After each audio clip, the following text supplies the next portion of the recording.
Everyone. Hi to everyone. ये Nifty का analysis है। हाय टू एवरीवन, ये निफ्टी का एनालिसिस है and Nifty and bank Nifty के लिए आज हम देखते हैं कि क्या एनालिसिस, क्या कैलकुलेशन रहनी चाहिए। और ऑलरेडी जब हमने काफ़ी पहले से, जब ये निफ्टी करीबन 17,650 चल रहा था, तब से कैलकुलेशन की थी कि 17-19 हज़ार का टारगेट है। और इससे पहले भी एक वीडियो बनाई थी जिसमें 19 हज़ार का टारगेट दिखाया। और ऑलरेडी निफ्टी उसी डायरेक्शन में जा रहा है। तो निफ्टी का 19 हज़ार का टारगेट इंटैक्ट है। और अभी में कैलकुलेशन दिखा रही है कि 1212 करके बना हुआ है। तो अभी फ़िलहाल इसकी जो कैलकुलेशन है 17,944 का स्टॉप लॉस है। और देन आफ्टर ऊपर में 18,286 कह रहा है। 286 के ऊपर निकलना चाहिए एंड फाइनली फिर ये 19 हज़ार के ऊपर में निकल जाना चाहिए। 19 हज़ार का टारगेट शार्पली आना चाहिए। 19 हज़ार का टारगेट काफ़ी मतलब शार्पली आना चाहिए। तो ये शार्पली आता है क्योंकि वहाँ पे वेव सी फॉर्म हुई है। तो वेव सी मौका नहीं देती है जनरली एंड बहुत तेज़ी से बाई करने का भी मौका नहीं देती है। तो निफ्टी नॉन स्टॉप यहाँ से ऊपर में निकल सकता है। तो 17,945 का स्टॉप लॉस हम यूज़ कर सकते हैं और ये रैली कंटिन्यू रहनी चाहिए। अब ऊपर में आए तो यहाँ पे कुछ ए बी सी बना है। अगर हम टॉप से देखें तो ऑलरेडी यहाँ पे कुछ ए बी सी बना है और इसने कैलकुलेशन पूरी कर ली है। तो ये एक नए राइड के लिए स्टार्ट हुआ है।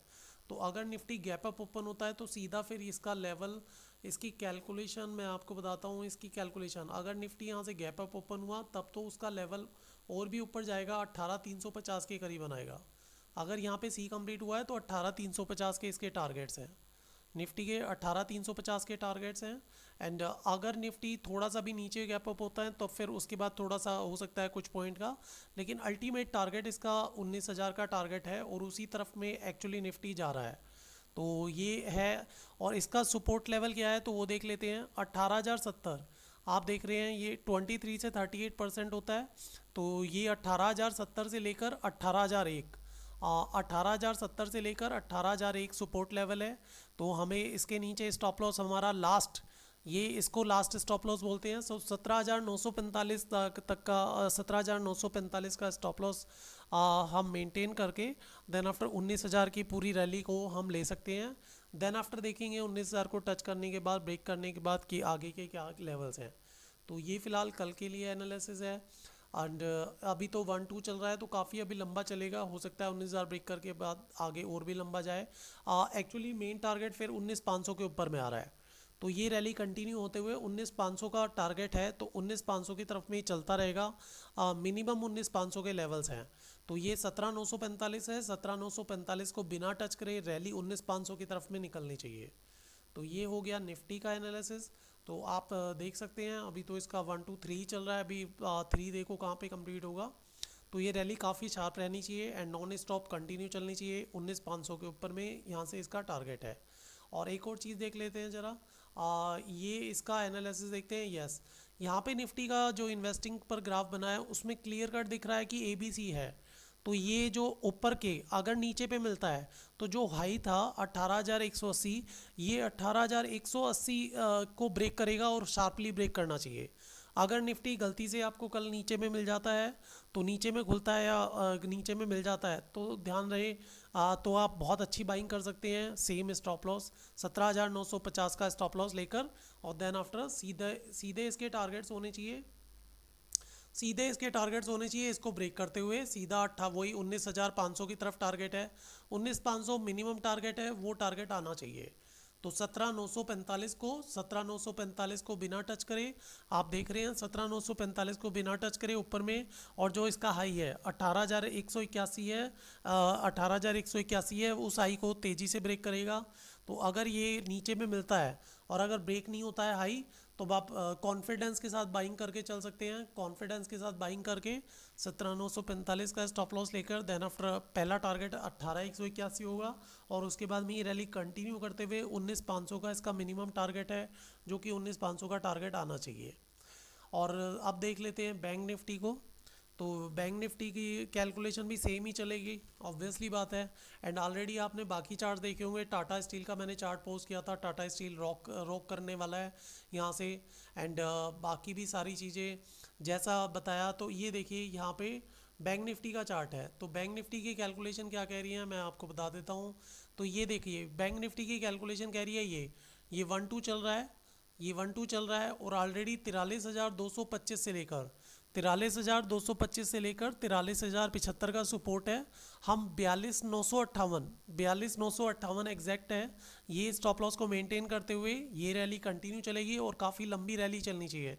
इसका पहला टारगेट ही अगर वनडे चार्ट पे देखें तो ये 44,150 ब्रेक होना चाहिए। तो ये 44,150 ब्रेक करते हुए आगे निकलना चाहिए। तो ये इसकी फ़िलहाल कैलकुलेशंस है, 44,150 को ब्रेक करते हुए आगे निकलना चाहिए। और ये इसकी शॉर्ट टर्म कैलकुलेशन है जो कि कल के लिए वैलिड रहनी चाहिए।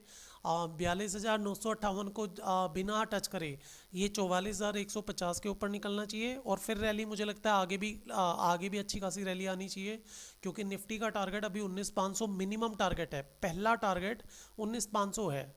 तो ये इसकी कैलकुलेशंस है। मैं आपके पीछे मेरे रीज़न ये इसका एक एनालिसिस हो गया।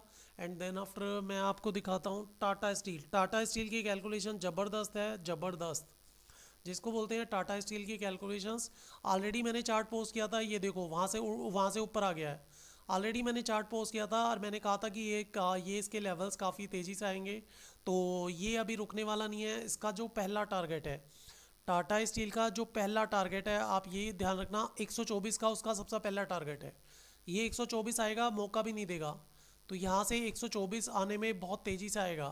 तो ऑलरेडी हम लोगों ने देखा है ये पैसे रिस्क फ्री मनी होता है, ऑलमोस्ट मान के चल लीजिए, क्योंकि इसमें रिस्क कम होता है और इक्विटी में रिस्क ना के बराबर होता है। तो यहाँ पे ये पहला टारगेट है और उसके बाद ये काफ़ी शार्प टारगेट रहेगा और उसके बाद इसका सीधा टारगेट है ऊपर की तरफ, सीधा टारगेट है ऊपर की तरफ, जिसके टारगेट आ रहे हैं सीधे 154 के ऊपर। तो 154 के ऊपर में सेकंड टारगेट्स है। एंड अभी ये वाली वेव कंटिन्यू चलनी चाहिए एंड ये वाली रैली बहुत ही शार्प चलनी चाहिए। तो ये 1 बना है और देन आफ्टर 2 बना है और 3 4 5 यहाँ से लंबा चलेगा, जो कि टाटा स्टील को हो सकता है 200 के लेवल्स पर भी लेकर जाए, जो कि टाटा स्टील को 200 के लेवल्स पर भी लेके जा सकता है। काफ़ी अच्छा स्टॉक है, तो ये टाटा स्टील बाय रखना चाहिए। ये है ऑलरेडी। एंड एसबीआई का टाटा मोटर का चार्ट ऑलरेडी मैंने पोस्ट किया था। तो टाटा मोटर और एसबीआई सेम है, उनकी भी कैलकुलेशंस अच्छी है। तो आप लोग मुझे पोस्ट कर सकते हैं, आप लोग मुझे मतलब मैसेज करेंगे तो देन आफ्टर मैं बाकी स्टॉक का भी काफ़ी अच्छा एनालिसिस निकाल कर आपको दे सकता हूँ। तो ये फ़िलहाल वीडियो मैंने बैंक निफ्टी के लिए स्पेशली बनाई, टाटा स्टील को मैंने कर दिया। बाकी टाटा मोटर और एसबीआई के लिए मैंने ऑलरेडी वीडियोस बनाई है, आप उनको देख सकते हैं। टाटा मोटर 540 के लिए जा रहा है, एसबीआई 630 के ऊपर जा रहा है, तो वो आप वीडियो पीछे वाली उसमें देख सकते हैं। तो थैंक यू वेरी मच आप लोग वीडियो देखने के लिए। आप लोग सब्सक्राइब कर रहे हैं तेज़ी से, thank you very much. And आप लोगों के लिए मैं जल्दी ही एक शॉर्ट टर्म की वीडियोस भी लेकर आने वाला हूं, जो आपके लिए काफ़ी बहुत हाईली प्रॉफिटेबल रहेंगी। एंड फास्टेस्ट अमीर बनने का रास्ता क्या है, मैं उसको जल्दी दिखाना शुरू करूँगा। एंड देन आफ्टर मैं आपको रोज़ का सिनेरियो बताऊँगा कैसे क्या चल रहा है। तो आप मुझे सब्सक्राइब कर रहे हैं बहुत जल्दी जल्दी, इसके लिए बहुत बहुत धन्यवाद। Thank you very much.